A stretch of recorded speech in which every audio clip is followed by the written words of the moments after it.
नमस्कार,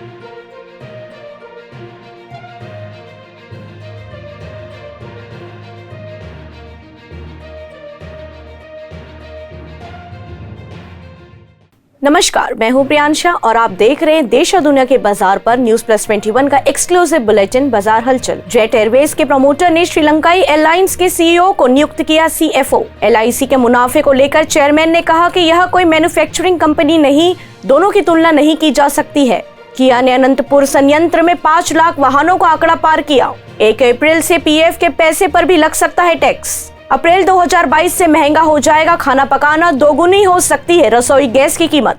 रूस यूक्रेन संकट गहराया, ग्लोबल बाजारों में बिकवाली क्रूड का भाव $96 के पार। धानी सर्विसेज के शेयर में लगातार दूसरे दिन 20% का लोअर सर्किट हाई वॉल्यूम के साथ सेलिंग। सेंसेक्स 383 पॉइंट्स टूटकर 57,300 पर बंद। टाटा स्टील 4% और TCS के शेयर्स 3.45% गिरे।